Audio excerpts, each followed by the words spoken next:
নমস্কার বন্ধুরা, তোমরা সবাই কেমন আছো? নিশ্চয়ই সবাই খুব ভালো আছে। আজকে একটা নতুন রেসিপি নিয়ে চলে এসেছি। আজকে রেসিপি মাটন স্টু। এটা খেতে ভীষণ টেস্টি, ভীষণ স্বাস্থ্যকরও বটে। তোমরা এইভাবে প্লিজ বাড়িতে ট্রাই করে দেখবে, আশা করছি খুবই ভালো লাগবে। এই স্টুটা তোমরা রুটি, পরোটা বা ব্রেড বা ভাতের সঙ্গেও খেতে পারো। তো চলো দেখি কী করে বানালাম আমি মাটন স্টুটা। এখানে আমি মাটন নিয়েছি ওই 250 গ্রাম মতো। আর প্রেসার কুকারে আমি করবো। আর এখানে 6টা মতো রুটি করা খেতে করে নিচ্ছি। একটা মশলা তৈরি করে নেবো, কিছুটা গোলমরিচ, ওই 4-5টা, আর একটু জিরেকে একটু গুঁড়ো করে নেবো। হালকা, বেশি গুঁড়ো করা দরকার নেই, হালকা একটু গুঁড়ো করে নিলেই হবে। আর প্রেসার কুকারে এই যে 1 চামচ তেল দিয়ে দিয়েছি। খুবই অল্প তেলে করবো, যেহেতু স্টু রান্না করছি।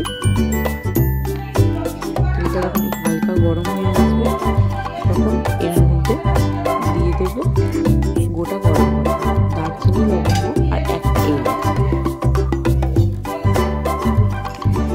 আর দিয়ে দেবো সেই মশলাটা করে রেখেছিলাম জিরে আর গোলমরিচ দিয়ে, ওটা দিয়ে দিলাম। যখন দেখবে এগুলো থেকে একটা সুন্দর গন্ধ আসছে তখন কুচি করে রাখা মশলাটা দিয়ে দেবো, দিয়ে ভালো করে ভেজে নেবো।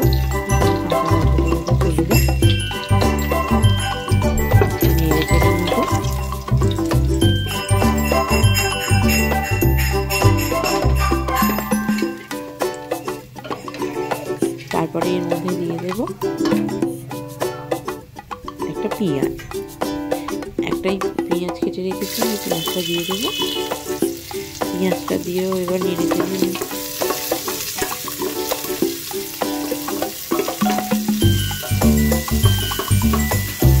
বেশি ভাজার দরকার, যেহেতু স্টু রান্না হবে, হালকা হাতে নেড়ে চেড়ে ভেজে নিলেই হবে।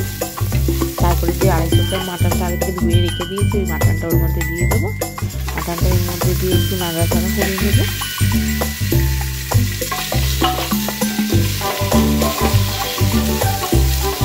এইভাবে তোমার বাড়িতে বানাও, খেতে খুবই টেস্টি হবে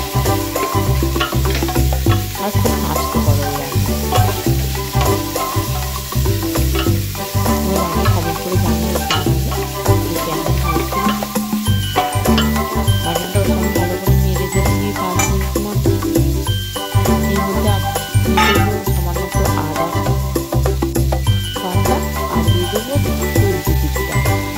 টমেটো, কড়াই, আলু, গাজর দিয়েছি। তোমরা ইচ্ছে মতো সবজি যেখানে দিতে পারো, ক্যাপসিকাম,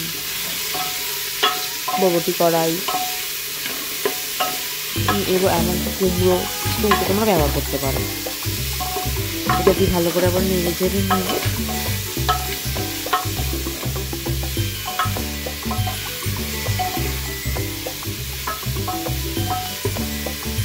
ভালো করে নেড়ে চেড়ে নিয়ে দেবো সামান্য একটু হলুদ গুঁড়ো আর পরিমাণ মতো নুন স্বাদ অনুযায়ী। সবজির সাথে আমি একটা কাঁচা লঙ্কা কেটে রেখেছিলাম, ওতে দিয়ে দিয়েছি।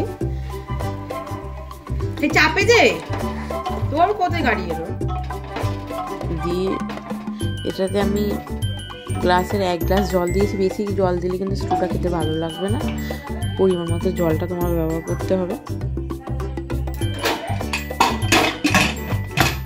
দিয়ে প্রেসার কুকারে ঢাকনাটা এঁটে দেবো। দিয়ে 7টা সিটি দিয়েছি, যেহেতু মাটন একটু বেশি সিটি দিতে হবে। এই যে এরকম হয়েছে। সবজিগুলো যেন গলা গলা হয়ে যায়, মাটনগুলো যত সেদ্ধ হয়ে যায় সেরকমভাবে রান্নাটা করতে হবে। খেতেই ভীষণ হেলদি আর টেস্টি খাবারটা। আর দিয়ে দেবো উপর থেকে একটু সামান্য গরম মশলার গুঁড়ো, আর দিয়ে দেবো কিছুটা ধনেপাতা কুচি।